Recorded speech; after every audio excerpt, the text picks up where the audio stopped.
you're one that wants to understand more about plot twists and changes within the books and kind of identifying with the author and how the author does descriptive wordings in order to imply that something is to come.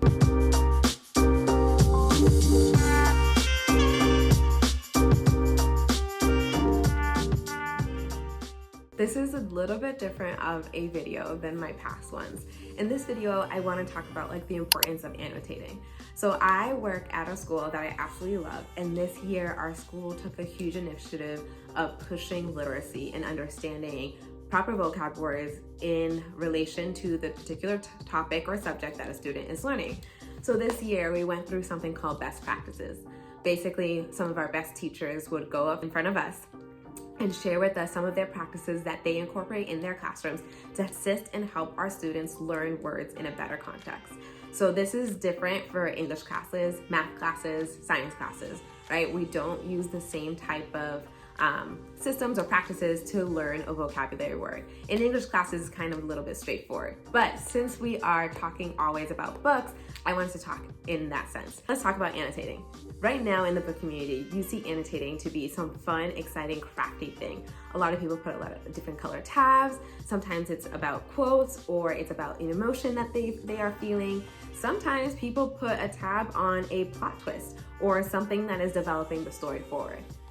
During our best practices, we kind of learned something that I really enjoyed, and I was like, oh, I can actually apply this to myself. Someone like me who took on reading at a young age and really developed my vocabulary to have conversations with anybody, public speaking, all those things.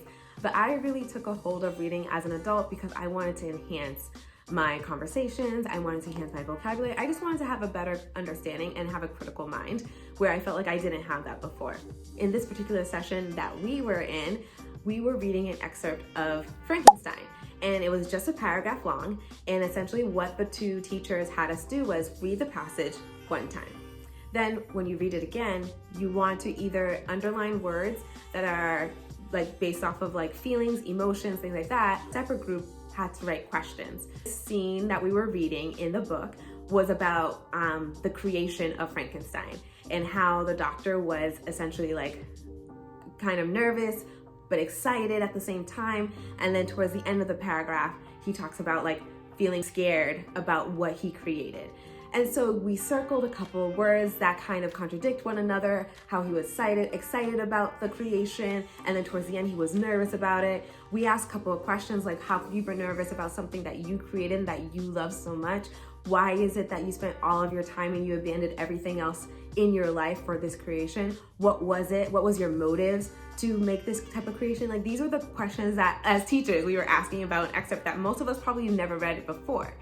But essentially what this best practice kind of helped was creating a moment for a student to have a critical thinking space, right? That is the one thing our school is really trying to get our kids to do is critical thinking. It is lacking for sure. In my class that I teach for my seniors, there is a lack of it. And as teachers, what we're trying to do, and we're always having in our back pocket, is how can I get them from point A to point B? So in reading, authors are always dropping hints. Great authors are always dropping hints or putting you in a position that if you were to read it with a better eyesight or just understanding, you can see the foreshadowing. You can see the metaphors. You can see where the plot twist is about to happen. And a best example, Onyx Storm, right? A lot of us just finished reading that book. And something that I did differently than I didn't do the first two books is I tabbed my Onyx Storm book. It allowed me, one, to understand who was who, because I didn't know, and what their motives were and kind of action. Rebecca Yarros does a great job of descriptive words when it comes to the behavior of an individual. It was an Iron Flame, but Varnish was one of them, right? How he behaved, his look, his frown, his sneer, all of that, great description of it. When he realized where he was ending, he was shocked, and she described that. What you want your students to get is okay, you see the difference between who he was before. How do you think he felt in that moment? Earlier on in the book, he probably felt powerful. He probably felt like he could manipulate any situation. And towards the end, he felt helpless. And why do you get that? Because you underline a specific word that helped you get there. The specific word that described his emotion, described how his visuals were. And I think that's really important for readers. Now, I'm not knocking about anyone who annotates their book for the quotes, for the things that make the butterflies circulate throughout their stomach, not at all. I'm just saying that annotating, if that is something that's daunting to you, you're like, what on earth is that? That seems a lot to me, can't do that. But you're also someone who's like, I always had struggles reading. I was that English learner, and you just want to understand a story better. You're like, I didn't get that from that reading. How did you get that from that reading? And you truly want to dive into that. What I would suggest is when you're reading a book, think about those parts of the writing. Think about, how does the author describe an emotion? What words do they use, and how do they articulate it? What are some things that to you you're like, what type of behavior is this person showing? Because that's not their MO from the beginning of the book. Start underlining those things. Start asking those questions and write those questions in your book, because eventually you're gonna see that later on coming out in the book, and also you're able to grab the writing so much better. You're maybe able to understand a certain context better. And as you're reading the author's book, maybe they write more than one book over time, and you're reading other books by that same author, you're able to understand their writing style and can catch up a little bit more. Rebecca Yarros, she drops a lot of Easter eggs. There's always some type of theory of like what's to come. And people don't just pick this out of nowhere, right? They use the context that Rebecca Yarros describes already in her books, and they bring that forth.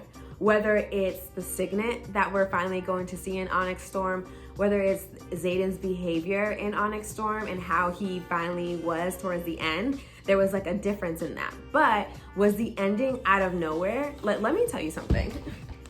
I did a little bit of tabbing for Onyx Storm, but at the ending of it, I literally wrote, what? I don't know if you can see that, hold on.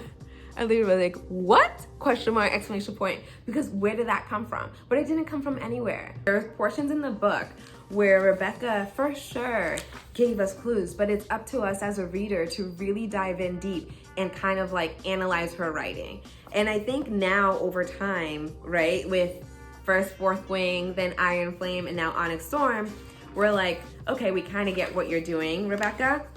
There was a part in the book, and I really want to find it.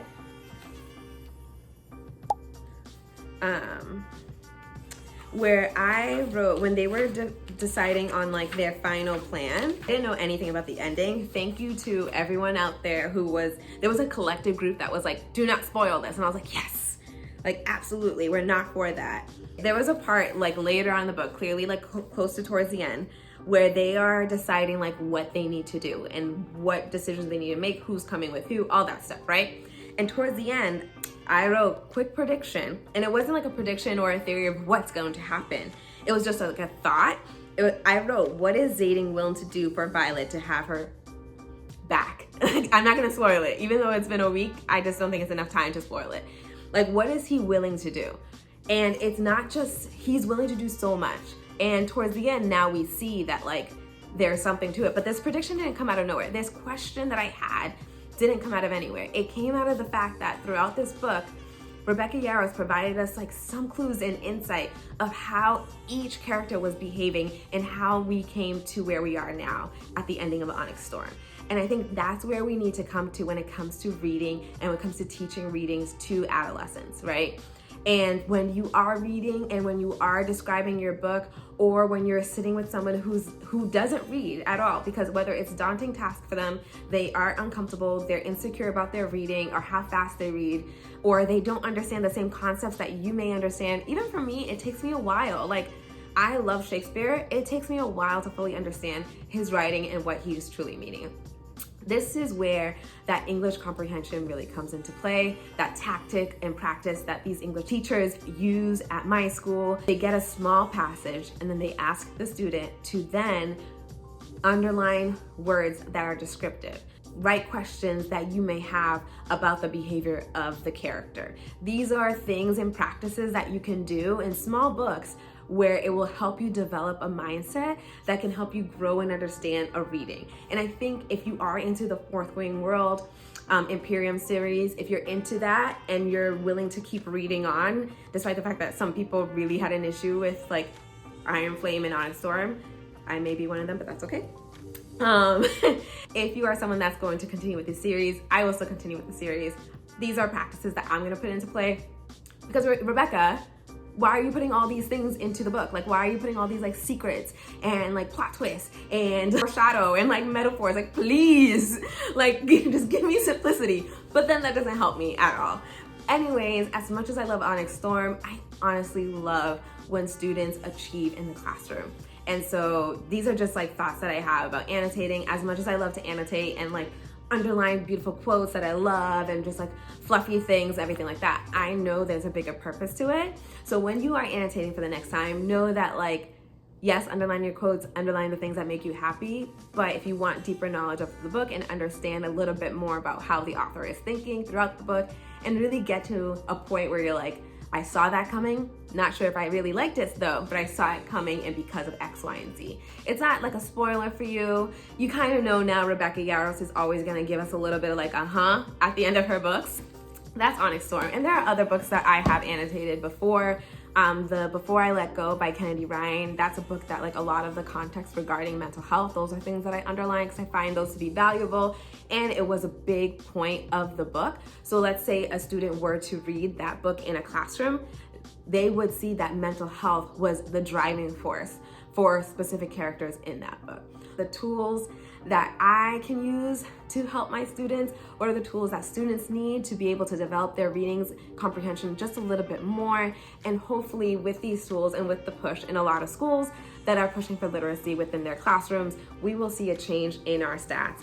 But I do see the change, I do see the fight that the teachers are doing, and it's great to know that our children are fighting alongside with them, hoping to one day be able to reading ability of the grade level that they are in.